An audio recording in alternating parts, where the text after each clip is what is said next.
Shalom les amis, bonjour à tous, à toutes, Chanukah Sameach, Bezrat Hashem, d'excellentes nouvelles de délivrance de Nissim Beniflaot, des miracles, Bezrat Hashem. Amen, Amen, Bezrat Hashem.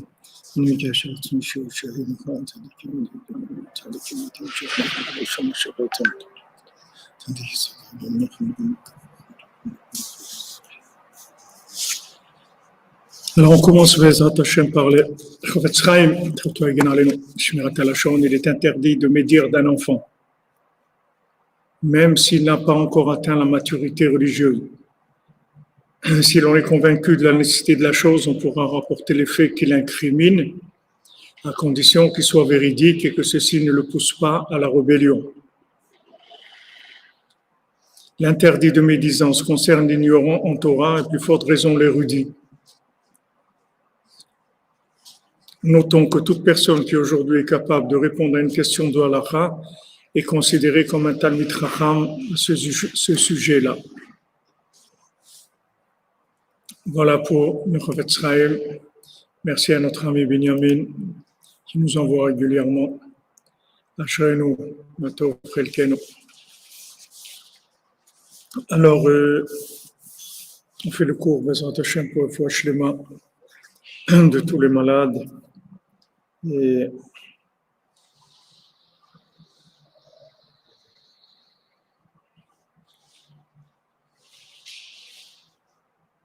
Refouach Shlema pour Ilan Raphaël ben Nicole, Raphaël ben Mesoda, David ben Solange, Nakash Yecheskel ben Myriam,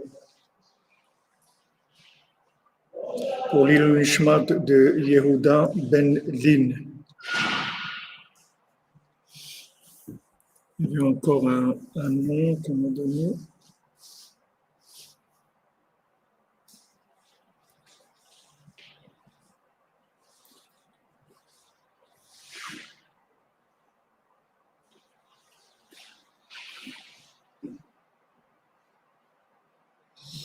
Yehum Nishmat Yaakov ben David.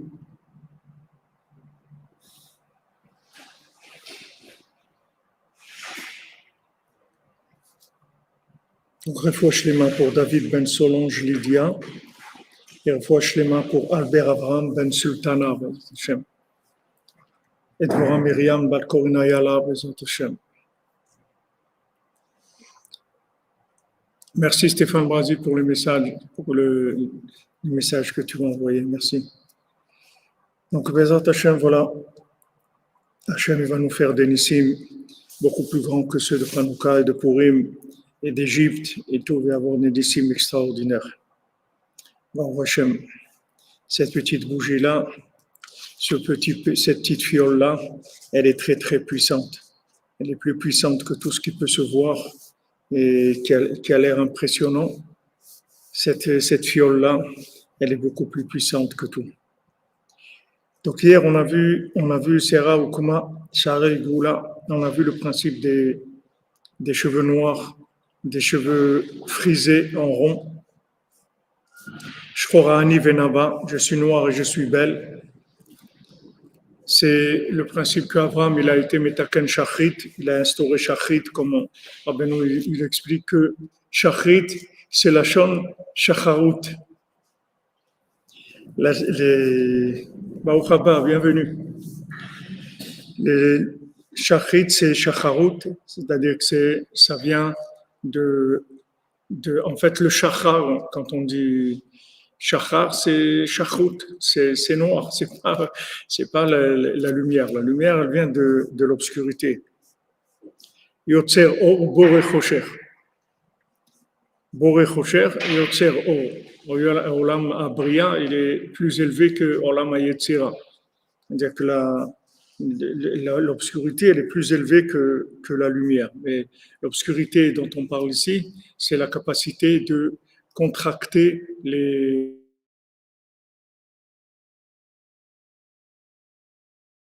au plus de gens possible. Alors maintenant,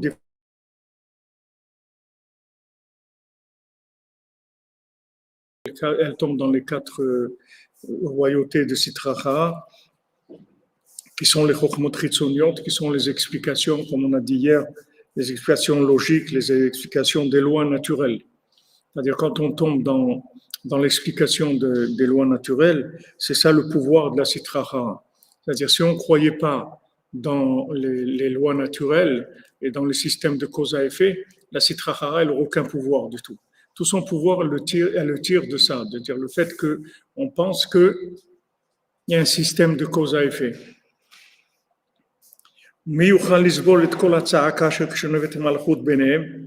Et qui est-ce qui peut supporter les hurlements de la royauté quand elle tombe parmi les Sitracha, c'est-à-dire les 4 malchouyot des Sitracha, Prinat Za'akat Moshel Baksilim, les hurlements du souverain quand il tombe dans la folie. Shaksil Rotzel Itrakem, le fou, l'idiot, il veut se présenter comme sage. Et il faut la couper, c'est-à-dire la séparer d'eux. Il faut séparer, il ne faut pas qu'ils aient le pouvoir. Beprinat Khatro le Arba, que il a coupé en 4. Qu'est-ce qu'il a coupé en 4? C'est Shmuel Hanavi. C'est écrit dans Shmuel que quand Shmuel Hanavi il est venu voir le roi Shaoul et il lui a dit qu'il avait perdu sa royauté parce que il avait pas tué Amalek. En fait, Amalek, il était caché, il est rentré dans les animaux. Et donc, lui, il a eu pitié des animaux. Il a dit, on va faire des corbanotes, on va faire des offrandes pour Hachem, etc. Et Hachem lui a dit, moi, je n'ai pas besoin de tes offrandes. Moi, ce que je veux, c'est que tu m'écoutes. Que tu m'écoutes, que je te dis de faire. Parce que c'est la royauté d'Hachem, c'est la soumission. Et un roi, il n'a pas le droit d'avoir des initiatives personnelles. Nous, on croit qu'un roi, c'est quelqu'un qui fait ce qu'il veut. Dafka, le roi, c'est le seul qui fait jamais ce qu'il veut. Même quand quelqu'un d'autre, il pourrait faire ce qu'il veut, lui, il ne peut pas faire ce qu'il veut. Parce qu'il est roi. Comme il est roi, il ne peut faire que ce que Hachem lui dit de faire. Et rien d'autre. Et dans tout ce qu'il veut faire, il doit demander à Hachem. On voit David Amelech, il demande toujours à Hachem, je dois aller à Hebron, je dois faire ça, comment je dois faire ci, parce que dans chaque détail, il doit demander à Hachem, parce que c'est pour ça qu'il est roi. Il est roi parce qu'il est soumis. La royauté, c'est la soumission à Hachem. Donc maintenant, quand Shaoul, il a pris l'initiative, d'après lui, au lieu de tuer les animaux comme ça pour rien, pour lui, il ne comprenait pas, il ne savait pas. Hachem, il a dit, tu tues tout le monde, les animaux, tout. Et lui, il s'est dit, c'est même pas lui, c'est le peuple qui lui a dit, mais c'est dommage comme ça de détruire des animaux, on peut faire des corbanotes et tout. Il a dit, c'est vrai, ouais, c'est mieux et tout. Hachem il lui a dit, je t'ai pas demandé, c'est mieux. Je t'ai dit de faire ce que je te dis de faire. Pourquoi? Parce que Shaoul, il savait pas que dans les animaux, il y avait un Malek. Donc après, quand Shmuel il est arrivé, Shmuel Hanavi il est arrivé, il lui a dit, voilà, tu as perdu ta royauté. Il lui a dit, Katan, Ata Be'enecha, tu es petit à tes yeux. Tu es un roi de Israël. Qu'est-ce que c'est petit à tes yeux? C'est-à-dire que tu fais ce que tu veux. C'est ça petit à tes yeux. Quelqu'un de petit, c'est quelqu'un qui réfléchit. Parce que quelqu'un qui réfléchit, il est très petit. Les gens qui sont grands, c'est les gens qui se soumettent à la parole d'Hachem. Parce qu'ils ont compris que la parole d'Hachem, elle est au-dessus de toutes les compréhensions humaines. Mais il lui a dit, toi, tu es petit à tes yeux, mais tu es un roi. Comment tu as fait une chose pareille? Alors il a commencé à se justifier. Alors il a commencé à se justifier, c'est là encore où il a finalisé le fait qu'il avait perdu la royauté. Si ce n'était pas justifié, s'il avait dit pardon, j'ai fait une erreur, il n'aurait pas perdu la royauté. Mais c'est justifié, il a justifié son attitude, qui était une attitude qui était fausse, il l'a justifié. Merci Michael Sebag dans le sac de Rabbeinu pour que tout le monde passe à Hanouka, Nifla. Amen, Amen.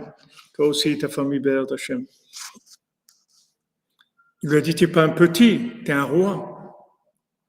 C'est quoi ces calculs que tu fais? Alors, il a dit, ouais, mais c'est pas même pas moi, c'est le peuple qui m'a dit, etc. Mais quoi, un roi, il écoute le peuple. Un roi, il écoute Hachem, il n'écoute pas le peuple. Alors, c'est écrit là-bas, il y a un mot ce qu'il a fait Shmuel Hanavi, c'est lui qui a tué Amalek. C'est écrit Vaïchassef. Vaïchassef, c'est un mot qui n'existe pas. C'est la seule fois où il existe ce mot dans toute la Torah entière, il n'est jamais employé. Qu'est-ce que c'est Vaïchassef? C'est en fait, il a coupé en quatre. Rachid dit Chatro le Arba. Il a coupé en quatre. Et ce mot-là, il existe nulle part dans la Torah. C'est la seule fois où il est employé. Donc, ce Vaïchassef, Rachid explique, Chatro le Arba, il a coupé en quatre, c'est-à-dire que maintenant, il a détruit Amalek. Coupé en quatre, ça veut dire qu'il a séparé la royauté d'Amalek de la royauté d'Israël, de la royauté d'Hachem dans le monde. Alors, quand on dit que il faut c'est-à-dire il faut couper la royauté d'eux, c'est-à-dire il faut se débarrasser d'eux, il faut sortir de leur emprise, il faut sortir de l'emprise de Amalek. Sortir de l'emprise d'Amalek, c'est refuser le système de la logique et de cause à effet et de conséquences logiques de tout.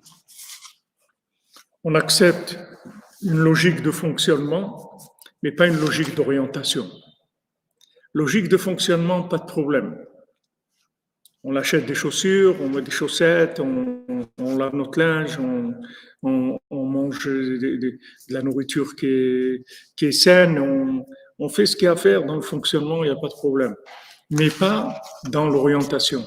L'orientation, où est-ce qu'il s'exprime le pouvoir? Le pouvoir ne s'exprime pas dans le fonctionnement, le pouvoir s'exprime dans l'orientation. Quand on dit fais comme ça, va vers là, fais comme ça, ça c'est l'explication, c'est l'expression du pouvoir. Donc tout ce qui est conseil et orientation, on n'a pas le droit de se baser sur la logique. Tout ce qui est conseil et orientation, on se base que sur la prière, la émouna et les conseils des tzadikim. Donc il dit il faut séparer la royauté de Amalek. Du pouvoir de Sitra. Donc, ce qu'il a fait Shmuel, il a coupé en quatre. Et c'est l'expression aussi en français qu'on dit couper les cheveux en quatre. On dit couper les cheveux en quatre, pour pas les cheveux en deux ou en trois ou en six. Pourquoi on emploie quatre? Parce que ça vient de là. C'est-à-dire couper en quatre, ça veut dire en fait séparer la royauté de la logique. Séparer de la royauté de la logique. Et tout le lien de Napoléon, c'était de coller la royauté avec la logique, c'est-à-dire de faire en sorte que la religion, elle soit collée avec la politique. La politisation de la religion, c'est la fin du pouvoir d'Hachem dans le monde. C'est-à-dire, ça met le pouvoir d'Hachem complètement dehors. puisque quelqu'un qui fait partie d'un gouvernement, il ne peut pas dire oui, mais Dieu a dit qu'il faut faire comme ça. Il y a pas un gouvernement au monde qui dit ça. C'est pour ça qu'en Israël, ils étaient très en colère quand les religieux sont rentrés dans le gouvernement, parce que quand quelqu'un rentre dans la Knesset, il est obligé de jurer qu'il sera plus fidèle à la Knesset qu'à la Torah. C'est-à-dire que si la Knesset, elle prend une décision, il est obligé d'accepter. Il ne peut pas aller selon la Torah. Il est obligé d'accepter le gouvernement. Et ce principe-là, ça vient de Napoléon. C'est le principe de la Malchoute de Sitra Achara, c'est-à-dire coller la parole d'Hachem, la faire dépendre de la politique. Et s'il n'y avait pas une politisation de la religion, ça fait longtemps que le monde aurait été libéré. Parce que tous les gens, ils veulent prier Hachem. Tous les gens, ils ont envie de la même chose. Seulement quand c'est politisé, alors c'est utiliser la religion par de la politique, ou bien la politique elle est utilisée dans la religion, et vice-versa. C'est des choses il faut couper, il faut que ça ait aucun rapport. Le rapport avec Dieu, c'est une chose. Et le fonctionnement, c'est autre chose. Il y a un fonctionnement, il n'y a pas besoin de coller de la émouna et des conseils. C'est du fonctionnement, c'est tout. C'est technique, c'est mécanique. On apprend la mécanique, on apprend la technique, c'est tout. Mais au-delà de ça, on n'a pas le droit de faire rentrer la parole divine dans le côté technique. Technique, il n'y a pas de problème. On prend un connaisseur, quelqu'un qui s'y connaît bien, un électricien, il va arranger, etc. Il n'y a pas de problème. Mais pas dans l'orientation et la direction. Ça, il faut faire attention. Donc, quand on parle, on dit en français couper les cheveux en quatre, d'abord, il y a la notion de quatre, et aussi pourquoi les cheveux. Pourquoi on parle des cheveux? Parce qu'on a vu ici, on a vu que c'est Hara Okma, le cheveu noir. Qu'est-ce que c'est le cheveu noir? C'est en fait, les cheveux, c'est l'excroissance du cerveau. C'est-à-dire que le cerveau, il est de la même manière que le corps, il rejette ce qu'il n'a pas besoin. Le cerveau, il rejette des choses à travers les cheveux. Il rejette et il éclaire aussi. C'est-à-dire les cheveux, il faut pas qu'ils soient trop longs, parce que quand ils sont trop longs, il y a une emprise des clipotes. Mais on a besoin des cheveux. Les cheveux, c'est l'excroissance du cerveau. C'est pour ça qu'une femme mariée, elle doit couvrir ses cheveux. Tant qu'elle n'est pas mariée, elle ne couvre pas ses cheveux. Mais quand elle est mariée, elle couvre ses cheveux. Parce qu'en fait, dans ses cheveux, il va y avoir l'expression de la Torah de son mari. La Torah de son mari, elle va s'exprimer à travers ses cheveux. Et ça, il faut que ça soit caché. Il ne faut pas que le monde voit ça. Donc une femme mariée, elle a l'obligation de couvrir ses cheveux pour pas, en fait, faire du mal. C'est-à-dire, ça fait du mal aux gens. Les gens qui vont voir ça, ça fait du mal parce que pour eux, c'est un ribouille or, c'est une lumière qui n'a rien à voir avec leur niveau. Donc, le principe du cheveu, c'est la lumière qui sort du cerveau et qui va être en même temps l'expression contractée de la lumière et en même temps aussi des excroissances du cerveau, c'est-à-dire le cerveau, il va éliminer des choses à travers les cheveux. Et donc ces cheveux-là, ils doivent être pas trop longs pour pas qu'il y ait une emprise de la clipa.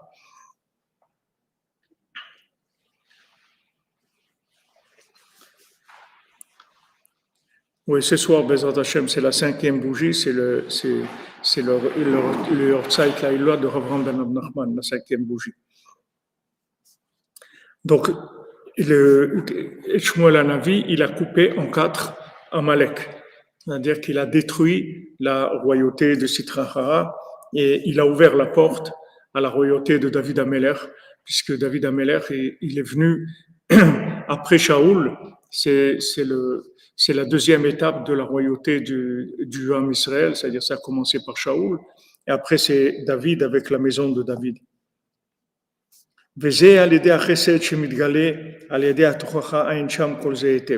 Maintenant, quand le tzaddik, il est mochiach, c'est-à-dire que quand le tzaddik il montre la vérité au monde, avec ça, il révèle de la bonté, puisque la bonté, elle se révèle quand on met les éléments à leur place. Donc le mot aussi chatro, c'est le même mot que tochacha aussi. C'est-à-dire chatro et tochacha. Qu'est-ce que c'est une tochacha? Un reproche, en fait, c'est une ochacha, c'est-à-dire c'est prouver quelque chose. Alors quand tu amènes la preuve de quelque chose, en fait, tu coupes toutes les interprétations qui sont des interprétations qui sont fausses. C'est-à-dire que quand une tochacha, ça veut dire que tu montres, tu prouves la vérité. Tu amènes la vérité, tu dis voilà, la vérité c'est ça. Alors une fois que tu as montré la vérité, toutes les interprétations, d'utiliser le côté flou, tout ça, ça s'éloigne. C'est pour ça que Rabbeinu l'a dit, j'ai terminé, je vais terminer. J'ai gagné, j'ai gagné, je vais gagner. Parce que la vérité qu'il a amenée dans le monde, ça coupe, ça enlève tout. C'est-à-dire qu'il y a plus rien. Une fois que Rabbeinu il a dit quelque chose, c'est pas la peine d'essayer d'amener une autre façon de voir les choses parce que ça n'existe pas. C'est-à-dire que c'est une vérité qui va prouver sa véracité de par elle-même. Elle n'a pas besoin d'avoir des témoignages. Elle n'a pas besoin qu'on vienne amener des explications sur cette vérité-là. C'est une vérité qui témoigne d'elle-même. Donc ça, c'est la fin de la Sitra Hara, de l'emprise de Amalek. Alors que même sur Shaoul, Amalek, il a eu une emprise. Il est arrivé à le tromper, et ce qu'il croit que dans les animaux, il y avait rien et qu'on pouvait faire du bien, etc. Et c'était pas vrai. C'est-à-dire, dans les animaux, il y avait Amalek. Amalek, il est arrivé à tromper Shaoul. Pourquoi il est arrivé à le tromper? Parce que Shaoul, il avait une partie en lui qui était logique, une emprise de la logique. Donc, il a fait un raisonnement et il s'est dit, pourquoi maintenant détruire des animaux pour rien? On peut les utiliser pour faire du bien. Voyons voir, on va faire des corbanotes, voilà, on peut voir même de Noach, que Noach Hachem lui a reproché, pourquoi tu n'as pas fait des sacrifices avant, on n'aurait pas eu le déluge et tout, il y a plein de preuves de la Torah que c'est bien de faire des sacrifices. On voit Abraham, il faisait, Yitzhak et Yaakov, on voit que c'est bien, pourquoi ne pas faire des sacrifices, pourquoi les détruire? C'est pas ta logique qu'on a besoin, Hachem il a dit, j'ai pas besoin de ta logique, j'ai besoin que tu m'écoutes, parce que si tu m'écoutes pas, tu peux plus être roi. Parce qu'un roi, c'est quelqu'un qui écoute Hachem 100%. Il ne fait rien de par lui-même. Merci Israël pour le Mishkan et la délivrance pour tous. Amen. Amen. Bézant Hachem, des bonnes nouvelles pour toi. Chazak.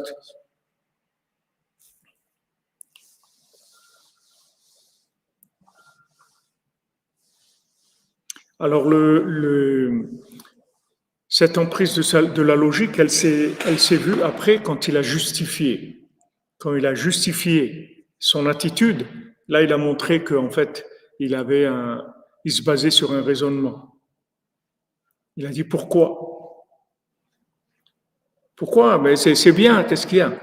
Il a amené un raisonnement, c'est-à-dire qu'il a fait descendre l'ordre divin à un niveau logique. Il n'y a pas de logique. Même dans les mitzvot, il n'y a pas de logique. Si tu vas avec la logique dans les mitzvot, tu ne vas rien comprendre du tout. Pourquoi les lumières de Hanouka, on allume comme ça, et on va comme ça, et on fait ça? Il n'y a pas de pourquoi. C'est comme ça, c'est tout. Halakha le Moshe Missinaï, c'est tout. L'Halakha, c'est de Moshe Missinaï, c'est-à-dire Moshe Rabbeinu, il a dit c'est comme ça, c'est tout. On n'a pas de questions. Quand on a des questions, ça veut dire qu'il y a une partie en nous qui se base sur de la logique. Et cette logique-là, c'est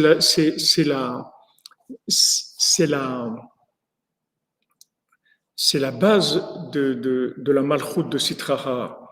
Comme c'est écrit que l'ange Gabriel, il est descendu, il a planté un pieu dans l'océan de la Chokhmah. Dans l'océan de la Chokhmah, il a planté un pieu, et ce pieu-là, c'est la logique dans l'océan de la Chokhmah. Alors que normalement, dans l'océan de la connaissance et de la sagesse, il n'y a aucune logique. La sagesse, c'est pas de la logique. C'est pas du tout de la logique, la sagesse. La sagesse, savoir des choses, c'est pas de la logique. Tu peux savoir des choses, mais maintenant, comment tu vas gérer ce savoir-là, c'est pas avec la logique, du tout. La logique, c'est quelque chose qui s'est infiltré dans la connaissance. Mais la connaissance et la logique, c'est deux mondes différents. La logique, c'est la façon de cuisiner la connaissance d'après Amalek. Mais ça n'a rien à voir avec la connaissance. Tu peux avoir de la connaissance sans avoir de la logique. La connaissance, c'est de l'information, c'est tout, pour que tu pries, pour que tu cherches, etc. Mais c'est pas du tout pour que tu utilises ça pour faire des assemblements d'idées, pour prendre des décisions, etc. Pas du tout. Pas du tout. Pour ça qu'Rabbi Nathan, tout de suite, il a laissé de côté sa logique. Neder de Tzedaka pour le résultat des saints projets de Ravi Fraho par le mérite de Raganos, de Hanouka par le mérite de Rabbeinu. Merci, merci Adam Kalfon. Ici à Tova, que de bonnes nouvelles, Bezat Hashem. Un bon voyage pour tous ceux qui sont en route là, pour tes bienvenus pour tous ceux qui sont arrivés, un bon retour pour tous ceux qui sont partis, et que ceux qui veulent venir, qui sont en force pour arriver, Bezat Hashem Beshalom. Ça aussi, vous voyez, c'est un collage d'idées. C'est-à-dire que tu crois parce que tu sais quelque chose, alors tu as le droit de le cuisiner. Mais non. Ça ne te donne pas le droit de le cuisiner. C'est à toi, ok, on t'a donné la connaissance, voilà, prends. Mais tu ne peux pas cuisiner cette connaissance. C'est pour ça que Rabbi Nathan, quand il est arrivé chez Rabbeinu, tout de suite, il a vu ça. Tout de suite, dès qu'il a vu Rabbeinu, il a compris que ce que Rabbeinu il dit, c'est pas quelque chose que tu peux cuisiner. Du tout, du tout, du tout. C'est-à-dire, si tu arrives avec ta batterie de cuisine chez Rabbeinu, tu vas rien attraper du tout. Parce que ça commence après ça.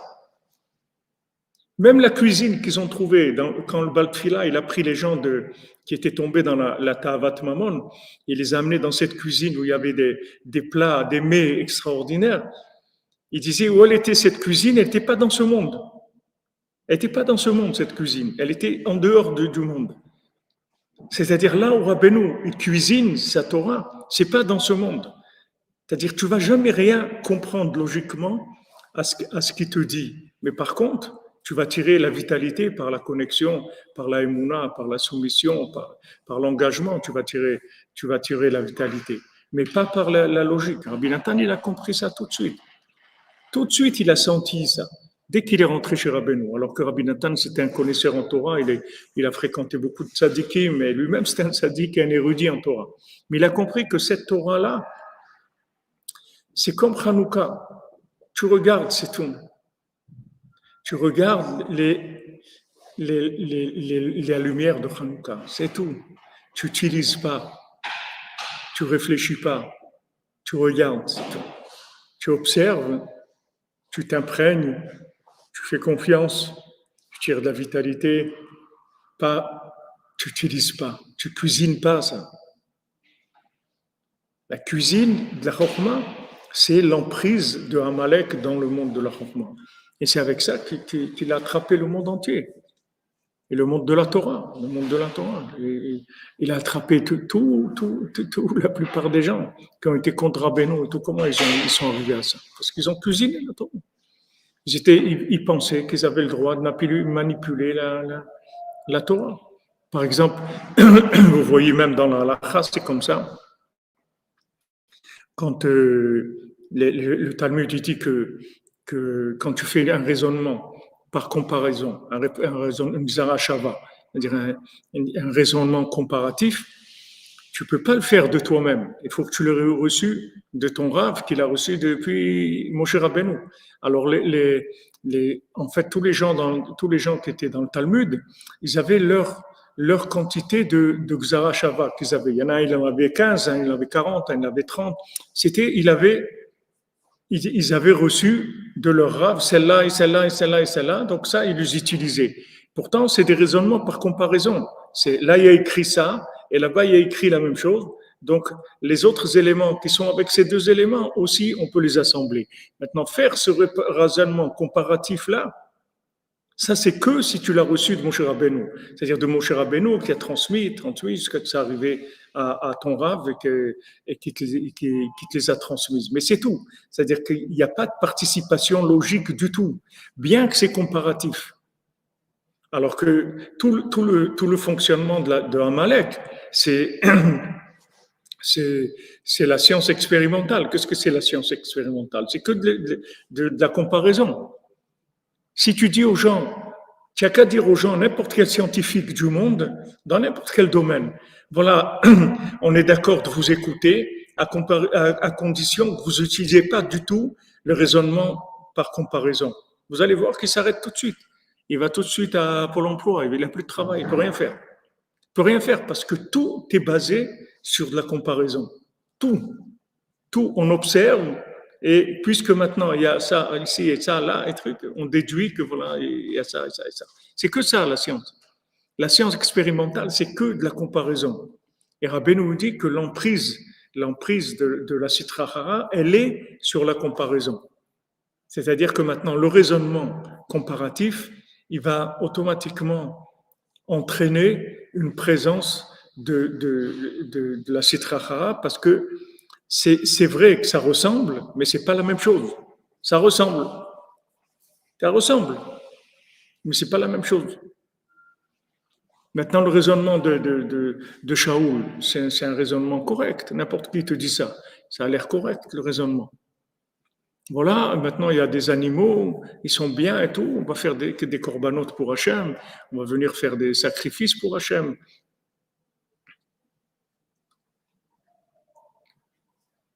Tu n'as pas dit de faire des sacrifices pour Hachem. Hachem t'a dit tu tues tout, tu détruis tout. Voilà ce qu'il t'a dit. Pourquoi tu fais des raisonnements? Pourquoi tu viens faire un raisonnement? Pas de raisonnement. Rabbeinu dit, voilà. Itbodedut ima'ala eliona gdola min hakol. Itbodedut, c'est plus que tout.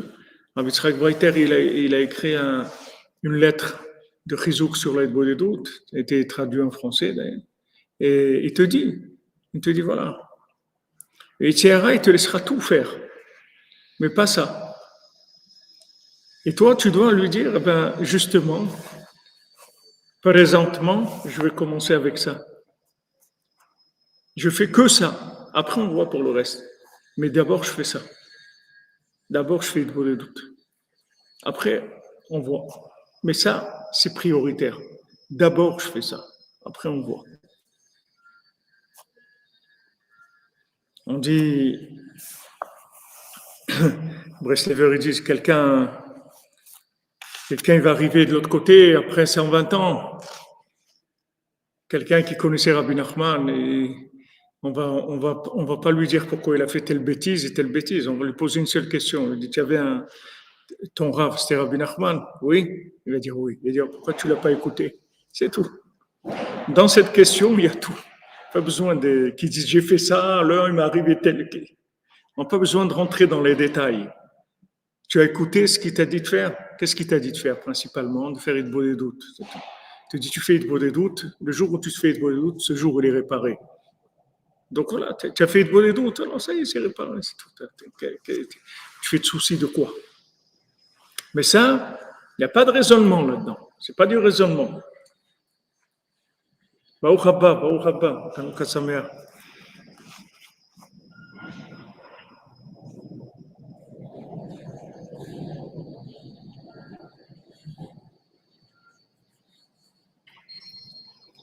Vous dites que Hitbo des doutes, ça vient de la période de Hanouka. Ça vient Hitbo des doutes, c'est la prière Minatora. Le Rambam dit que Minatora, on a une obligation de prier Hachem, de lui demander pour tous les besoins qu'on a et tout ce qui se passe, de demander à Hachem.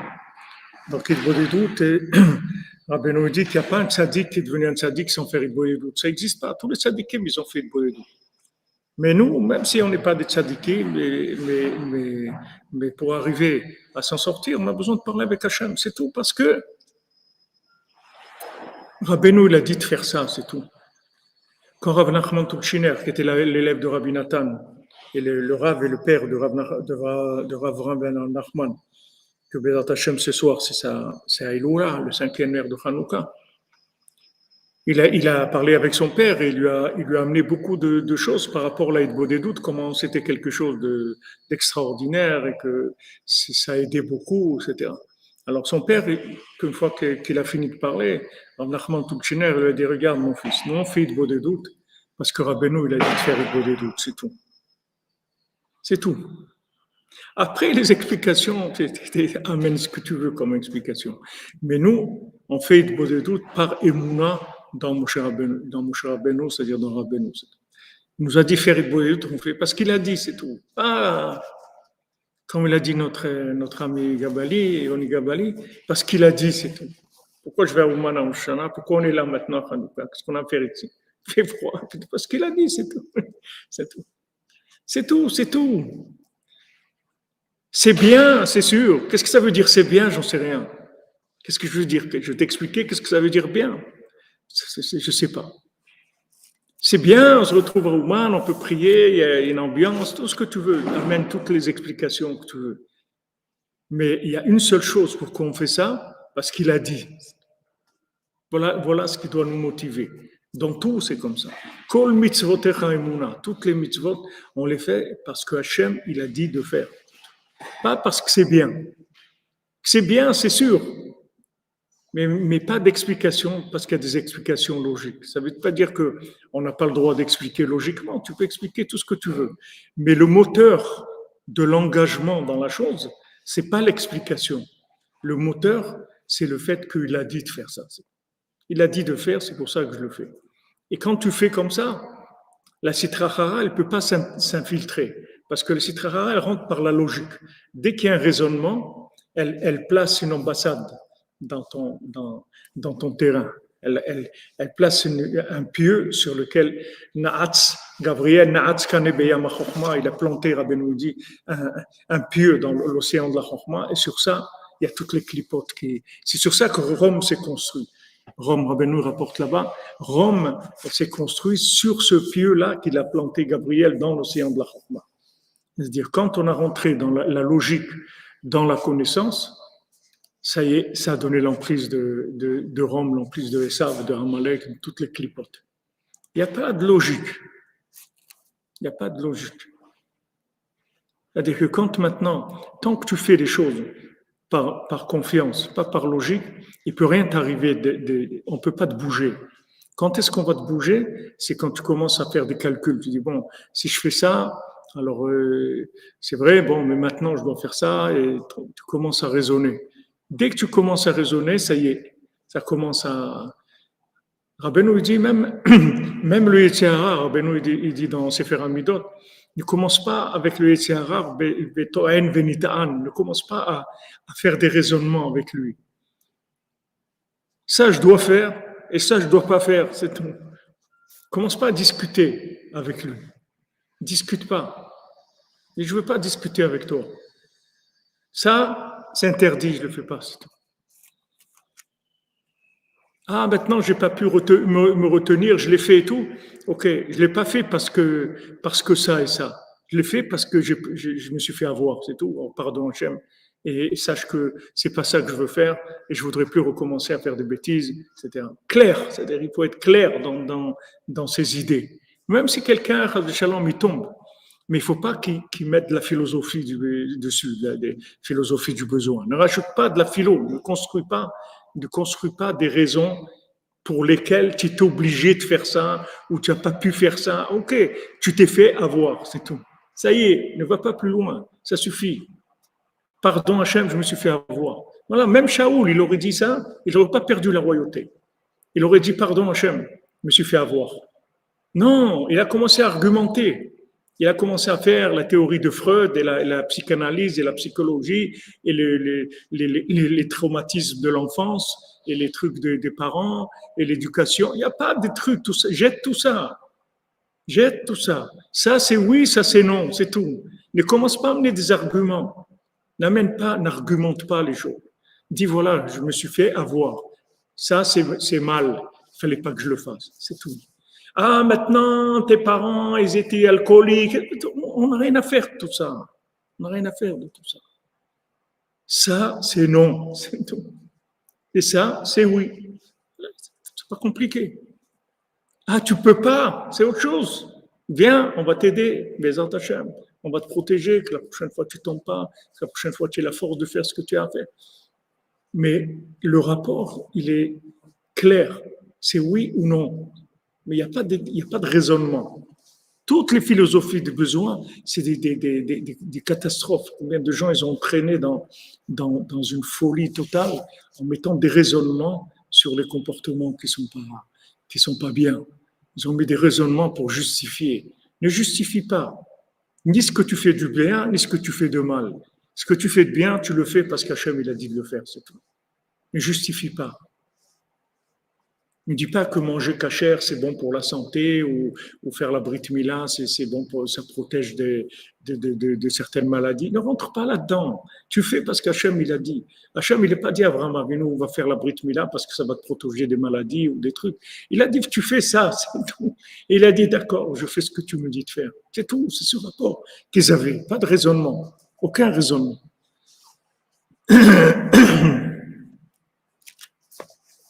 Donc c'est ça, Khatrou et Arba. Khatrou et Arba, ça veut dire qu'il a coupé en quatre. C'est-à-dire il a sorti les quatre royautés de Sitra Hara, les quatre royautés de Vaïchasef. Il a coupé en quatre Amalek, ça veut dire qu'il a complètement éliminé de tout pouvoir. Tout pouvoir. Il faut séparer le fonctionnement du pouvoir. Les fonctionnaires, ils ne doivent pas être au pouvoir. La République, ça vaut rien du tout. Il faut un roi. La République, ça vaut rien. La République, c'est des fonctionnaires qui se mettent à diriger le monde. C'est la fin des haricots. C'est la fin de la liberté. C'est l'esclave, c'est le Ben Chifra qui prend le pouvoir. Un fonctionnaire, c'est un fonctionnaire, c'est tout. Un plombier, c'est un plombier, c'est tout. Khazak, c'est très bien ce que tu fais, tu connais bien ton métier, on te payera ton travail, on te délivrera même une médaille du meilleur plombier de l'année s'il le faut, il n'y a pas de problème. Mais c'est tout, c'est tout. Il n'y a pas de pouvoir. Aucun pouvoir, ne touche pas le pouvoir. C'est pas pour toi. Le pouvoir, c'est Hachem. Le pouvoir, c'est au tzaddik. Comme ils ont dit ceux d'Ouman, les aristocrates d'Ouman que Rabbeinu l'a reproché, les quatre qu'il y avait à Ouman, que Rabbeinu les a reprochés, il leur a fait faire tchouva. Il a dit, et Hirschberg, il a dit c'était le plus grand de ces quatre philosophes. C'est des très grands philosophes connus dans le monde entier qui étaient les plus grands philosophes qu'il y avait dans le monde à l'époque. Ils étaient très, très puissants, ils étaient reconnus par le tsar. Et il a dit, Hirschberg, il a dit à Rabbeinu, si c'était l'ancien tsar, pas celui-là, il dit c'est son fils, et il dit il comprend pas grand-chose. Mais si c'était son père, il vous aurait laissé, vous l'aurez rencontré, vous aurez laissé le pouvoir. Le tsar de Russie, il aurait dit à Rabbi Nachman, c'est toi qui vas diriger le pays. Comme Yosef, la même chose. Comme il a dit à Yosef Paro, le tsar, il aurait dit ça à Rabbeinu. Mais bon, c'était pas, le fils, il n'était pas au niveau de voir, comme après, qu'il y avait un nouveau roi qui connaissait pas Yosef. Donc après, ça a commencé l'esclavage. Pourquoi ça a commencé l'esclavage? Parce que le nouveau roi, il connaissait pas Yosef. Il a commencé à dire, ouais, c'est quoi ça et tout, vous avez des privilèges de ça, des trucs et tout. Il a commencé à raisonner sur le comportement que l'ancien roi il avait mis. Ça a commencé les problèmes. Un fonctionnaire, c'est pas un roi, c'est un fonctionnaire. La République, c'est l'esclave qui est au pouvoir. Il n'y a pas de République, il y a un roi, c'est tout. Le monde il fonctionne avec la royauté. Un roi, il est connecté à Dieu. Quand tu vois un roi, tu dois faire une bracha. Tu vois le roi du Maroc, il faut que tu fasses une bracha. Parce que c'est un roi. Un roi, il est nommé par Hachem. Quand tu vois un président de la République, il n'y a pas de bracha en terre, il faut te sauver, c'est tout. Tu fais bracha matzi, tu me sauves, c'est tout. Le plus vite possible. Il n'y a pas.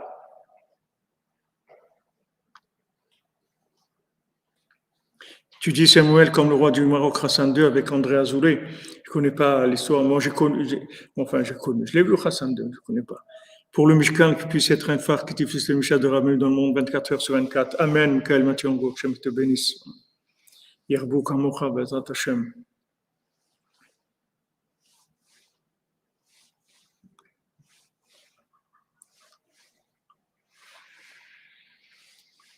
On ne sait pas la reine Elisabeth, on ne sait pas ce que, mais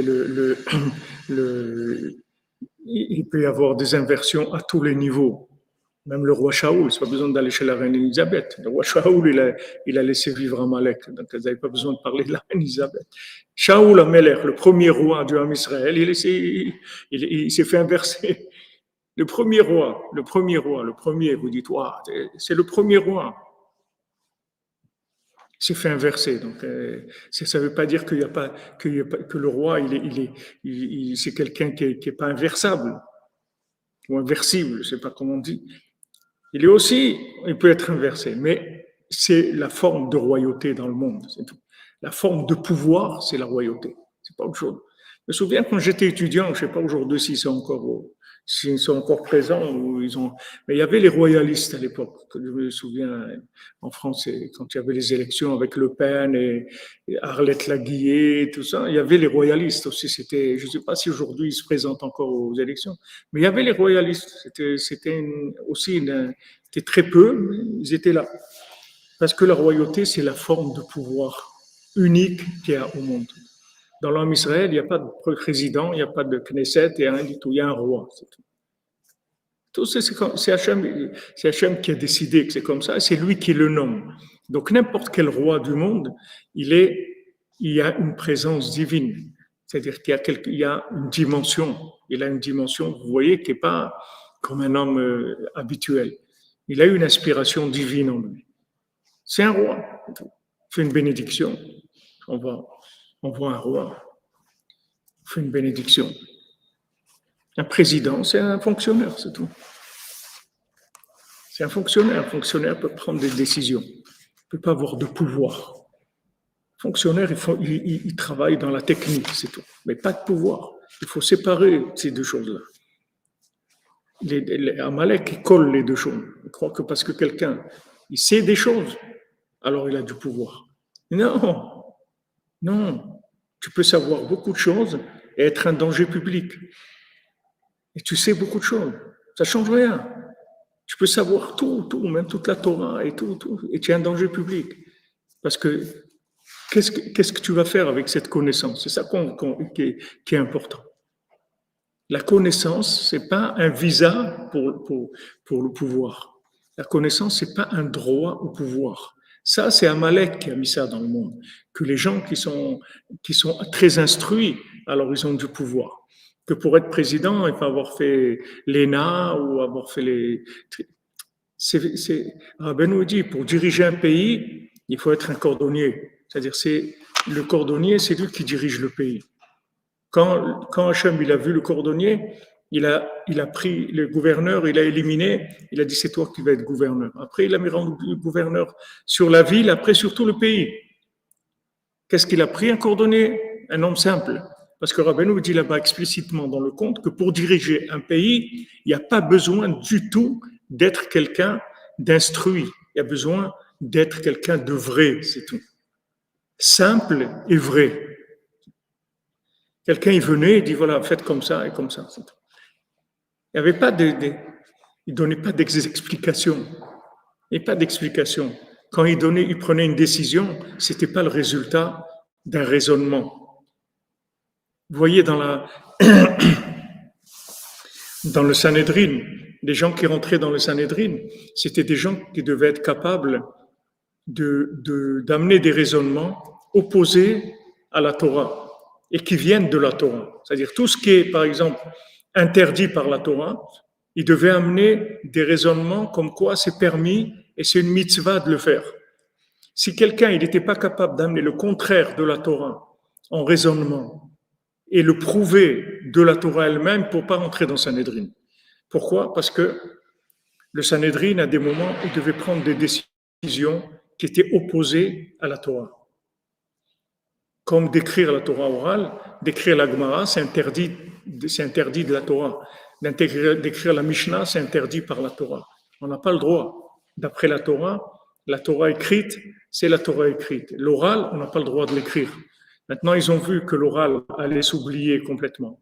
Donc, ils ont pris une décision de transformer l'oral en écrit pour qu'il reste quelque chose sur quoi se baser pour les générations à venir.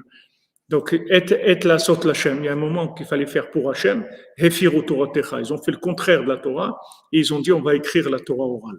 Alors ça, quand le Talmud il amène ça, Il amène, il dit, voilà, ils ont fait le contraire de la Torah. Mais maintenant, d'où ils ont amené ça? D'où ils sont basés pour faire ça? Ils l'ont amené de la Torah elle-même. Il y a un moment où on doit faire pour Hachem, on va faire le contraire de la Torah. C'est-à-dire que maintenant, il y a un moment où il faut faire quelque chose parce que dans le moment, la décision à prendre, c'est celle-là. Et cette décision-là, c'est le contraire de la Torah. Et pourtant, c'est ce que Hachem il dit de faire maintenant. Alors, comment ils vont faire, les gens du Sanhédrin? Il faut qu'ils amènent la preuve de la Torah que c'est ça qu'il faut faire maintenant. Alors, si quelqu'un il n'était pas capable de faire tous les raisonnements à l'endroit et à l'envers, il ne pouvait pas rentrer dans le Sanhédrin. Donc, tu vois bien que le raisonnement, ce n'est pas ce qui amène la vérité. Le raisonnement, c'est comment cuisiner la vérité. Mais la vérité, elle vient de la connexion avec Hachem. Elle ne vient pas du raisonnement. Raisonnement, tu peux faire des raisonnements sur tout ce que tu veux dans le monde. Tu peux raisonner à l'endroit et à l'envers. Mais toutes sortes de raisonnements. Mais la vérité, elle vient de la connexion. Celui qui a la connexion, il a le pouvoir. Celui qui n'a pas de connexion, il n'a pas de pouvoir. C'est tout. Pas compliqué. Le pouvoir, il vient de connexion, soumission à Hachem, connexion avec Hachem, c'est ça qui donne le pouvoir. Mais tout ce qu'il y a eu dans le monde, que les gens qui savent beaucoup de choses, qui sont très instruits, etc., ils ont le pouvoir, ça c'est faux, c'est du pouvoir de Amalek. Ça n'a jamais été comme ça. Toujours, c'est la royauté. La royauté, c'est quelqu'un qui est connecté avec Dieu. C'est ça un roi.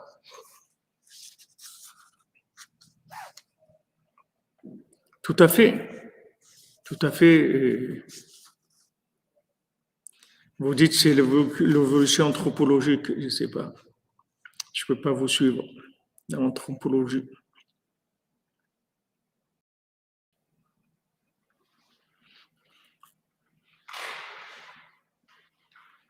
Bien sûr, Shmuel, que Hachem ne voulait pas un roi. C'est sûr qu'Hachem ne voulait pas un roi. Hachem il voulait qu'on ait des rapports qu'avec lui. Il ne voulait pas un roi. Mais comme ils ont voulu un roi, Hachem, il a dit d'accord. Mais c'est sûr, c'est écrit explicitement ce que tu dis qu'il ne voulait pas un roi. Hachem, il ne voulait pas qu'il y ait de roi. Hachem, ça l'a vexé, ça l'a fait du mal qu'il voulait un roi. Pourquoi vous avez besoin d'un roi? Je suis là. Non, il voulait un roi comme toutes les nations. Il voulait que ça soit, qu'il y ait un roi comme Moshe Rabbeinu. Il ne voulait pas qu'Hachem parle directement avec eux. Il a dit non, dis à Moshe Rabbeinu, et Moshe Rabbeinu nous dit. On ne veut pas que tu nous parles directement. Parle à Moshe Rabbeinu. Après, ils avaient trop peur parce que savaient pas s'ils allaient pouvoir tenir. Ça allait être quelque chose de très difficile en direct avec Hachem. Mais c'est sûr qu'Hachem ne voulait pas qu'il y ait de roi. À la base, Hachem ne voulait pas qu'il y ait de roi. Mais une fois que ça s'est fait, alors il n'y a pas. Ça y est, c'est devenu quelque chose. Hachem, il va avec notre libre arbitre, notre choix. Si on veut comme ça, alors c'est comme ça, c'est tout.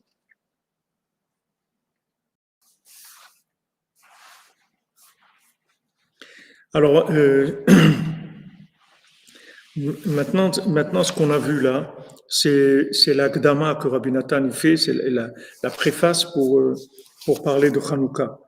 וזה בחינת חנוכה, כהדלקת נר חנוכה ובחינת המשכת השגת אלוקות על ידי הצמצומים, שמשם עיקר הדלקת כל האורות והנרות דקדושה. Donc maintenant, allumer les nérodes de Hanouka, c'est attirer de la compréhension divine par des tzimtzumim, c'est-à-dire des adaptations de la lumière. Et toutes les lumières de sainteté, que ce soit les nérodes de Hanouka ou les nérodes de Shabbat ou de Yom Tov, tout le principe d'un ner, c'est ça. C'est-à-dire quand tu vois une flamme, nous on est habitué à allumer une bougie ou un truc, mais c'est un pélé, c'est-à-dire une flamme comme ça, une flamme avec toutes les couleurs qu'il y a. Et la flamme elle-même, c'est quelque chose de pélé, une flamme. Tu viens, tu allumes, il y a une flamme comme ça qui va brûler pendant des heures. Et la flamme elle-même, c'est quelque chose d'extraordinaire. Il y a un langage aussi. Le Harizal, il parlait le langage des flammes, le langage de la bougie. C'est un langage. Les bougies, elles s'expriment. Si vous regardez la flamme, vous verrez que la flamme, elle a des mouvements, elle a des moments où elle bouge fort, des mouvements très lentement, des moments où elle ne bouge pas du tout, des moments où elle va vers un côté. Déjà, même la forme, elle s'exprime. Mais il y a un langage des flammes. Rabbeinu, il parlait tous les langages, de tout ce qu'il y a dans le monde. Le Harizal, il parlait beaucoup de langages aussi. Il savait le langage des oiseaux, des animaux, des flammes. Des langages qu'il connaissait. Donc la flamme, en fait, c'est la lumière infinie qui est contractée. C'est pour ça que c'est beau, la flamme, c'est inspirant, ça réchauffe le cœur, ça sécurise, ça donne de la joie aussi. Tout ça, ça vient du fait que c'est de la lumière d'Hachem qui est contractée. Et c'est ce qu'il a dit Rabbi Nathan avant de quitter ce monde. Voilà, bientôt ça va être la Iloula de Rabbi Nathan, bien ça va Betevet. Mais Rabbi Nathan, quand il a quitté ce monde, il a dit Ner Shabbat, Ner Chanukah,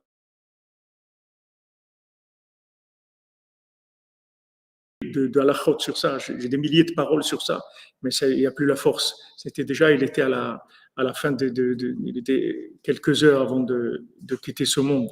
Mais il a dit tout ça, il avait de quoi écrire énormément, parce que c'est la lumière d'Hachem contractée, c'est ça le principe de la flamme. C'est-à-dire éclairer des, éclairer des bougies pour allumer des flambeaux. Chez Zeprinat, Tfilin, que ça c'est le principe des Tfilin, chez Mekar Asagotelokut, que les Tfilin, c'est des mochines, c'est de l'esprit, que ça c'est la compréhension divine. C'est-à-dire Asagotelokut, c'est les Tfilin qui sont des mochines, c'est-à-dire là où on met les Tfilin, il y a la neshama qui se trouve à cet endroit-là, et c'est là l'esprit. L'esprit, c'est là, c'est pas les parties du cerveau qui cuisinent les connaissances. Ça c'est le back office, c'est ce qui utilise toutes les sensations, le stockage d'informations. Mais il y a l'esprit, quand on parle du Sechel Ayuni, comme dit le Rav Chaim Vital, l'esprit, c'est la vision de l'âme. C'est ça l'esprit. C'est pas la cuisine du cerveau. La cuisine du cerveau, c'est de raisonnement comparatif. Mais l'esprit, quand on appelle l'esprit, c'est la vision de l'âme. C'est ça l'esprit. C'est-à-dire comprendre, c'est la vision de l'âme. C'est cette compréhension-là. C'est pas la compréhension fonctionnelle par rapport aux éléments de ce monde. C'est la vision de l'âme. Donc ça, c'est les tfilines. Les tfilines, c'est les mochines. Pour ça qu'en fait, d'après ce qu'il dit le Harizal, la lumière des tfilines, elle commence à Chatzot même. C'est-à-dire, quand tu te lèves à Chatzot, en fait, tu commences à avoir la vision de la journée. C'est-à-dire, ton âme, elle commence à voir déjà, à comprendre la journée, à voir tout ce qui va se passer dans la journée. Dès que ça commence Chatzot, ça commence la vision de la journée à venir.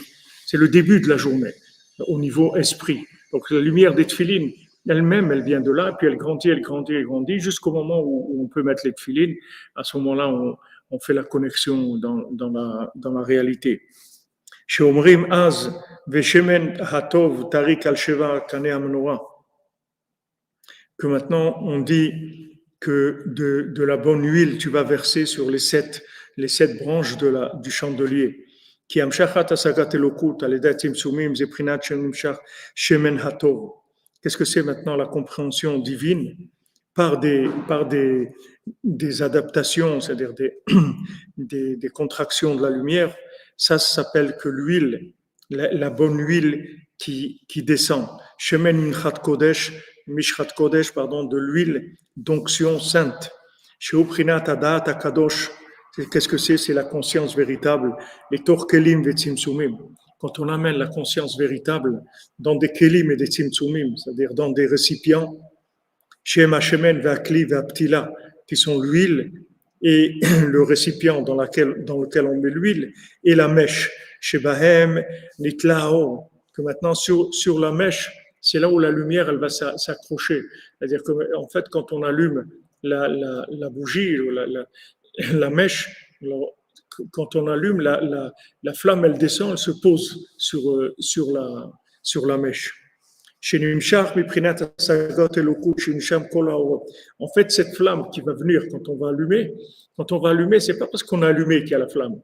C'est-à-dire quand on allume, en fait, on fait appel à la flamme. Et la flamme, elle descend, elle se pose sur la bougie. Ça, c'est la lumière d'Hachem Mamash. Parce que Hachem, il représente la lumière de toutes les lumières. Hachem Ori Veish'i, comme c'est écrit dans les Teilim, que Hachem c'est ma lumière et c'est ma délivrance. Hachem c'est ma Yeshua, ma délivrance et ma lumière. Donc quand on parle de lumière, en fait c'est Hachem. C'est Hachem qui descend, mais de façon contractée, jusqu'à ce que ce soit une flamme. Alors, quand on allume, en fait, c'est ça qu'on déclenche. C'est-à-dire, on allume, on fait descendre cette lumière qui se contracte de l'infini jusqu'à arriver sur la bougie qu'on va allumer, la veilleuse qu'on va allumer, le nerf de Hanouka qu'on va allumer. Mais c'est de la lumière divine, mamash, qui descend. C'est Shemen Mitra Kodesh, c'est l'huile d'onction divine. C'est-à-dire, c'est ce qui se passait avec un roi. C'est pour ça qu'on devait oindre un roi avec cette huile-là, parce que le roi, c'est comme la flamme qui va éclairer le monde. Donc cette huile-là, elle vient et elle va faire l'onction. On va faire l'onction au roi avec cette huile, et de ça, il va recevoir la connexion qui va lui permettre de transmettre le pouvoir divin, c'est-à-dire d'être au service du total, c'est-à-dire complètement soumis au pouvoir divin. Et c'est ça le grand miracle qu'est eu Hanouka, qui a parce que à Hanouka, la Grèce, elle a voulu faire oublier la Torah, parce que la Grèce, c'est les chokhmot chitzoniot, c'est-à-dire c'est tout le côté qui doit être normalement fonctionnel et qui prend le pouvoir. C'est quand l'esclave, il prend le pouvoir. L'esclave, ça veut dire, quand on parle d'esclave, ça veut dire quelqu'un qui est soumis à la matière et qui raisonne par rapport aux manifestations de la matière. C'est-à-dire, il enregistre des données de la matière et par rapport à ça, il tire des conclusions. Ça s'appelle la mentalité de l'esclave. Donc, Yavan, c'était ça, c'est-à-dire qu'elle voulait faire complètement disparaître la connexion et la conscience qui vient de cette huile-là extraordinaire que Hachem il envoie dans le monde.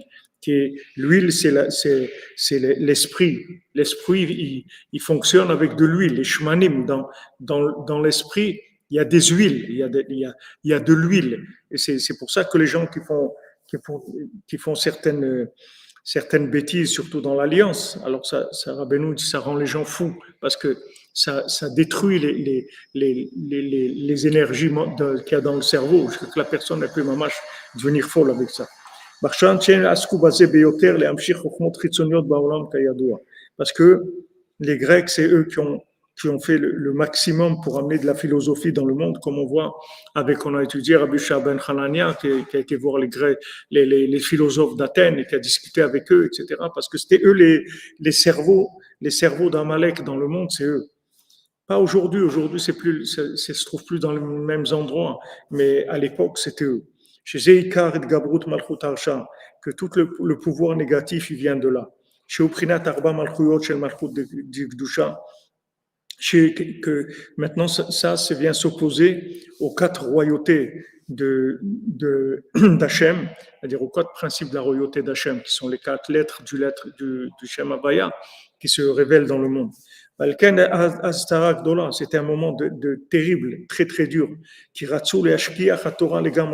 Ils ont voulu complètement faire oublier la Torah à l'idée de Gabrut HaChokhmot Chitzoniot, par le fait qu'ils ont voulu renforcer les Chokhmot Chitzoniot, c'est-à-dire la connaissance scientifique. Shem Hapa Hefer HaTorah, c'est le contraire de la Torah. Parce que toute la Torah, ce sont des mesures et des récipients pour attirer de la divinité grâce à ces mesures et ces récipients. Tout ce que la Torah elle nous donne, quand on dit shiurim de Raïta, c'est shiurim de Raïta, c'est-à-dire des mesures de la Torah. La Torah, c'est que deux mesures. Peut-être des mesures de temps, des mesures d'espace, tout, c'est des mesures. Comme ça, si tu veux écrire un Sefer Torah, voilà comment il faut que ça soit, la peau, le truc, ça, c'est que des mesures, c'est que des mesures qu'Hachem il a données, qui sont des mesures divines, qui permettent de faire descendre la divinité dans le monde, comme le Mishkan, que c'est un lieu divin où la lumière d'Hachem elle descend dans le monde par rapport à ces mesures-là. Eux, les Grecs, ils ont voulu faire oublier la Torah par le renforcement, mais en fait, c'est pas la Torah qu'ils veulent faire oublier, c'est qu'ils veulent faire disparaître le pouvoir d'Hachem du monde. C'est ça qu'ils veulent. Ils veulent avoir le pouvoir que de ceux qui sont en bas et que ceux qui raisonnent d'après ce qui se passe ici. Pas d'intervention divine. C'est ça qu'ils veulent faire.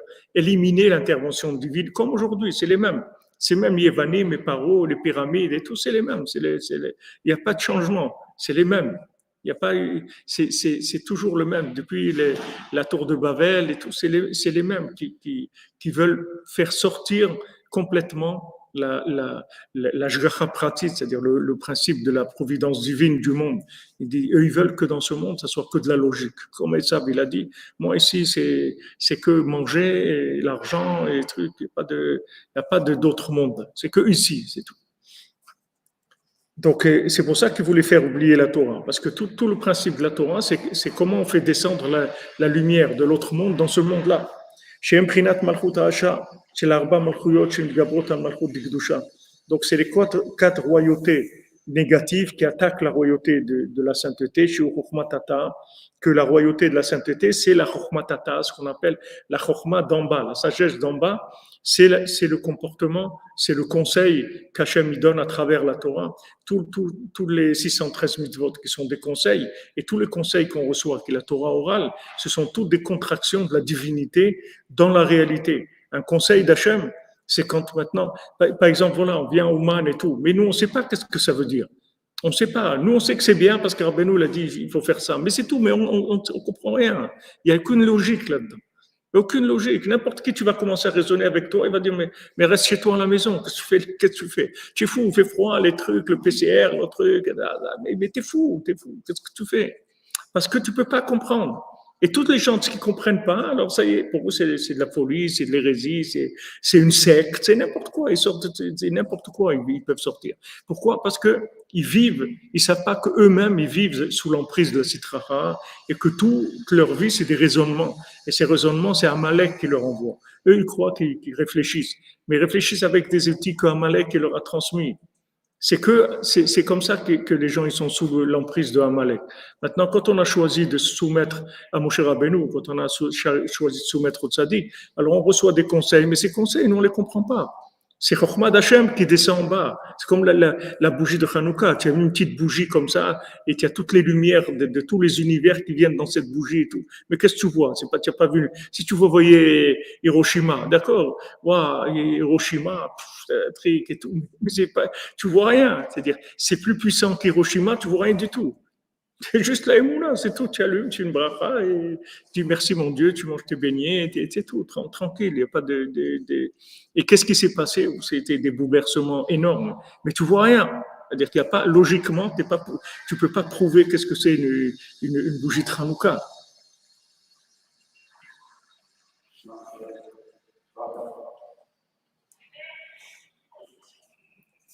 כמו שעכשיו בעוונותינו הרבים שמתגברים מהאפיקורסים ורוצים להמשיך חוכמות חיצוניות בעולם. Comme on voit aujourd'hui qu'il y a des apikoursim qui sont mitgaber, des hérétiques qui viennent, qui veulent se renforcer, c'est-à-dire qui veulent amener des raisonnements et prouver, tout prouver. Ou ashkiach haTorah legamre, ils veulent faire oublier la Torah. Oublier la Torah, ça ne veut pas dire qu'ils n'utilisent pas la Torah, ils peuvent utiliser la Torah, mais utiliser de la Torah avec de la logique. C'est-à-dire une Torah qui est collectée avec Esam. Parce que cette Torah, elle est logique. La Torah, ce n'est pas une logique. La Torah, c'est une soumission à Moshe Rabbeinu, c'est tout. Toute la Torah, en fait, elle a été donnée, c'est comment on fait pour se soumettre à Moshe Rabbeinu. C'est ça la Torah, c'est tout. C'est que ça la Torah. La Torah, c'est pas quelque chose qui est en deux. Les gens, ils ont pris la Torah en dehors de Moshe Rabbeinu. Ils disent, ah, c'est bien la Torah, c'est sympa et tout. C'est pas sympa. C'est Moshe Rabbeinu. La Torah, c'est comment on fait pour se rapprocher du tzaddik. C'est ça la Torah. C'est pas quelque chose que tu peux séparer de Moshe Rabbeinu. Tu peux pas dire il y a Moshe et il y a la Torah. Moshe Emet, ve Torato Emet. Torah Moshe. C'est-à-dire la Torah, c'est un Moshe, c'est Moshe Rabbeinu. C'est lui qui l'a fait descendre, c'est lui qui l'a appris, c'est lui qui l'a enseigné. C'est lui qui l'a enseigné. Comment tu sais que Aleph, c'est un Aleph? C'est parce que Moshe Rabbeinu, il te l'a enseigné. Qui c'est le premier qui a su que Aleph, c'est Aleph? C'est Moshe Rabbeinu. Après, il a enseigné. Mais c'est lui qui sait. D'où tu sais que quand tu lis, tu es en train de lire comme il faut? C'est parce que quelqu'un qui t'a appris à lire. Mais qu'est-ce qui a appris à lire à celui qui t'a appris à lire? C'est Moshe Rabbeinu. Tu remontes, tu vas trouver Moshe Rabbeinu. Sinon, il n'y a rien. Tout ce que tu sais, c'est parce qu'il y a eu Moshe Rabbeinu. Tout ce que tu sais de la Torah, c'est parce qu'il y a Moshe Rabbeinu. Alors maintenant, il y a des gens, ils veulent utiliser la Torah et croient qu'ils comprennent quelque chose. On ne comprend rien. On ne comprend rien à la Torah. La Torah, ce n'est pas un outil pour comprendre des choses. La Torah, c'est un outil pour se connecter avec Dieu. Ce n'est pas un outil pour comprendre quelque chose. C'est pas fait pour développer des cerveaux qui sont des intelligences artificielles ou réelles. La Torah, c'est un outil de connexion à Dieu. C'est pas autre chose. Et c'est la méthode, comment on fait pour se rapprocher de Moshe Rabbeinu, de manière à se connecter avec Dieu. Moshe Roim Bachouch, Kol Mi Shenimshar Achad Acheem, ou pour le Gamri. Et on voit que tous ceux qui vont dans leur chemin à eux, ils abandonnent complètement la Torah. Ils commencent à laisser tomber tout le lien d'avoir une barbe ou des péantes, ou ils boivent du vin qui est interdit. Tu pourrais qu'on les gambrer jusqu'à qu'ils laissent complètement la Torah, que Chazé Shalom, il abandonne tout. D'où c'est venu que la personne, elle a tout abandonné? C'est le début. Ça a commencé par un, un raisonnement comme Shaoul, un raisonnement. Ah, c'est bien, justement, ces animaux, on va faire des corbanotes pour Hachem. Ça a l'air bien, ça a l'air même mieux que celui qui va détruire ces animaux. Quelqu'un vient et dit, allez, on va détruire tous ces animaux. Et l'autre, il dit, non, on va faire avec des corbanotes pour Hachem. Mais c'est mieux. C'est beaucoup mieux, comme on dit, il n'y a pas photo. Qu'est-ce que ça veut dire? Celui-là, il va les détruire. Mais pourquoi détruire? Pour rien. Alors que maintenant, on peut faire avec ça des offrandes pour Hachem, ça va faire plaisir à Hachem. Mais tu ne comprends pas que Hachem, ce n'est pas ça qu'il veut. Toi, tu ne sais pas ce qu'il y a derrière ça. Toi, tu ne sais pas qu'Amalek, il est dans les animaux. Tu ne sais pas ça. Toi, tu crois que tu vois des animaux, ils ont l'air sympathiques. Il bouge sa queue, l'autre il fait comme ça, l'autre il fait des trucs, tu viens, il a l'air de sourire, il est content quand il te... Tu sais pas qu'est-ce qu'il y a dedans. Tu sais pas, toi tu vois des choses, tu sais pas ce que tu vois. Hachem, il a dit, tu fais ça, c'est tout. Alors eux, ils ont commencé par exploiter des raisonnements dans la Torah. Ils commencent avec des raisonnements. Et ces raisonnements, après, ils dévient, et après la personne, elle sort complètement, mais tout ça commence par de la logique, des raisonnements.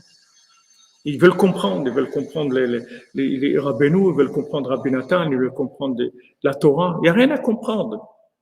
Il n'y a rien à comprendre. Ce n'est pas un outil qui a été donné pour développer de la logique humaine. C'est un outil de connexion.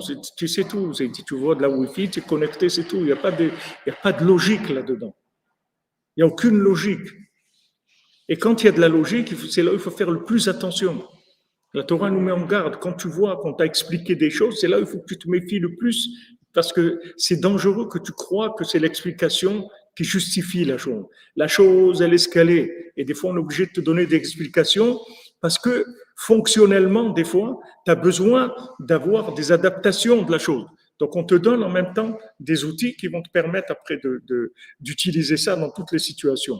Mais ces outils, comme on a dit hier, c'est que pour le développement de la connaissance divine. C'est-à-dire tout ce qui a été mis en place, toutes les lois naturelles, c'est que pour aller vers le surnaturel. C'est pas pour faire des règles qui t'enferment dans le naturel. Mais voilà comme même la Torah, ils ont fait ça. C'est-à-dire que tu commences à raisonner et après ces raisonnements, au lieu de t'amener à trouver Hachem, il t'amène au contraire. Hachem, il t'a donné un monde où il t'a mis un système de fonctionnement de loi naturelle pour pas que tu sois perdu. Si Hachem, tous les jours, il recrée le monde avec un nouvel décor, tu perdrais ton temps à t'adapter au décor, tu pourrais pas vivre. Donc, tu as fait un décor qui se répète tous les jours, qui ressemble à celui de la veille.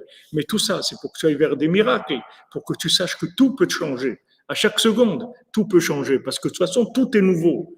Donc, de la même manière que c'est recréé pareil, on peut recréer différemment. Donc, tout est possible. C'est pour t'ouvrir la émouna, pour te faire monter, pas pour t'enfermer. Alors, eux, c'est pareil. Ils ont commencé à utiliser la logique de la Torah. Les Grecs, ils ont commencé à vouloir enlever la Torah, à dire non, il n'y a que dans ce monde, il n'y a que les raisonnements logiques et tout. Et ils ont influencé même la Torah. Qu'après, les gens, ils utilisent la Torah comme quelque chose de logique. Et ils arrivent à la conclusion qu'il n'y a pas Moshe Rabbeinu, c'est tout. Qu'est-ce qu'on a besoin de Moshe Rabbeinu? Comme Korach, qu'est-ce qu'il dit à Moshe Rabbeinu? Mais qu'est-ce qu'on a besoin de toi? On connaît toute la Torah, nous. Qu'est-ce que tu viens? Il ne savait pas que Moshe Rabbeinu, ce n'est pas quelqu'un qui connaît la Torah. Moshe Rabbeinu, c'est Moshe Rabbeinu.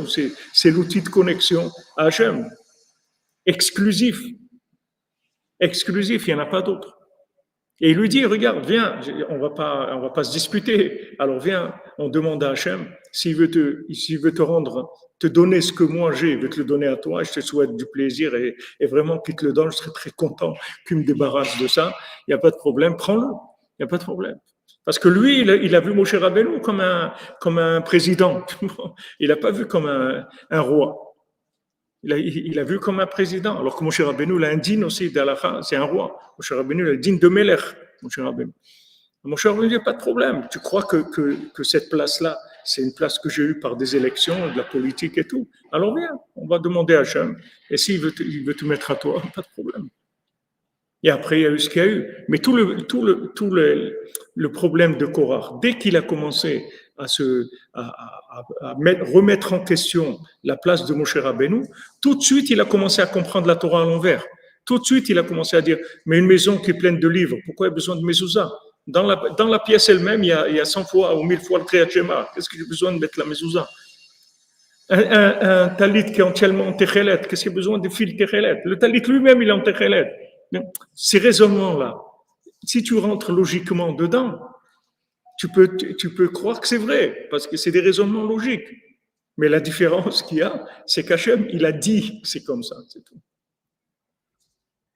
Il a dit la mezouza, c'est ça, tu la mets là, quand il y a cette forme, là. C'est tout. C'est tout. C'est tout.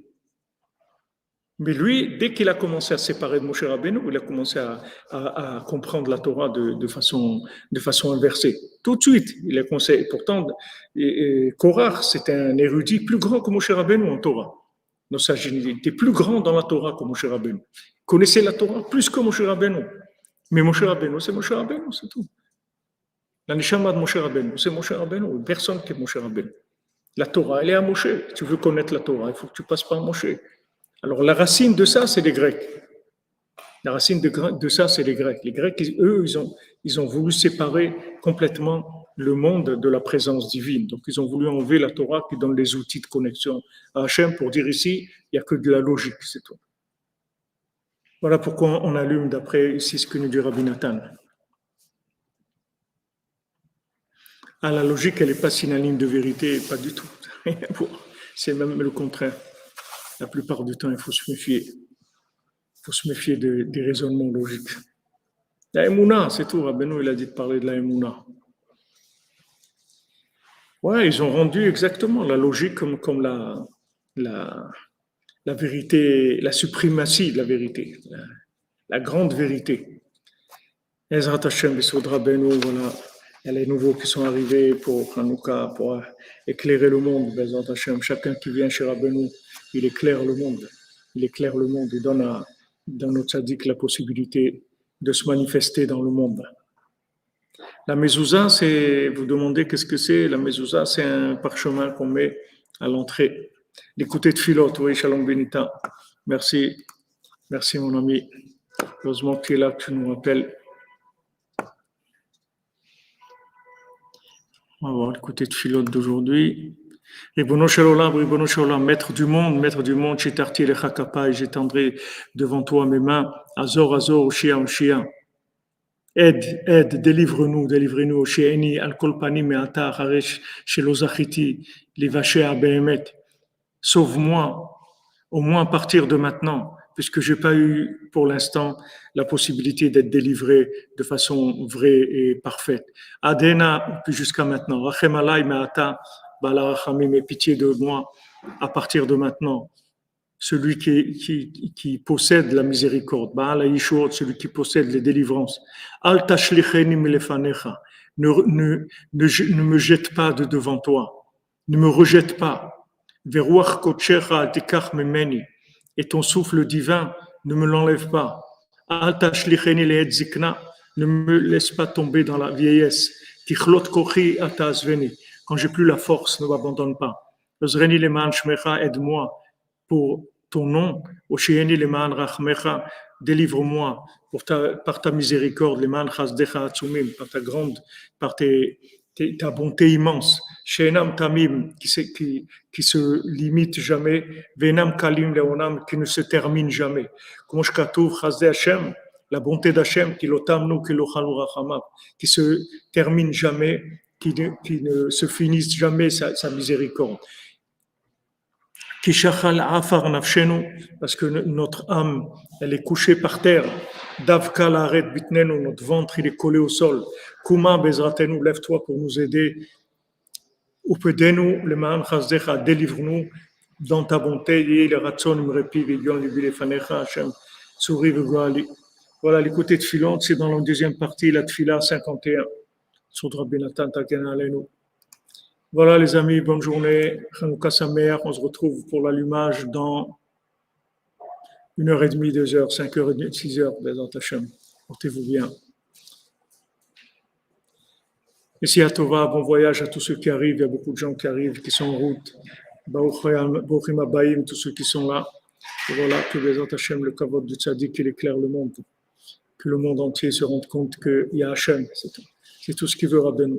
Rabbeinu, il veut rien d'autre que faire connaître à tout le monde qu'il y a un Boré Olam, il y a un Créateur, et que tout le monde peut se rapprocher, et que tout est réparable, et qu'une chose réparée est plus grande qu'une chose qui a jamais été abîmée. Donc, heureux tous ceux qui sont tombés le plus bas qui est, parce que maintenant ils vont monter de façon extraordinaire, mais il faut arrêter de tomber à partir de maintenant. Il faut faire que monter, Bezrat Hashem. Be'atzlacha, portez-vous bien, en avance.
ורבי נתן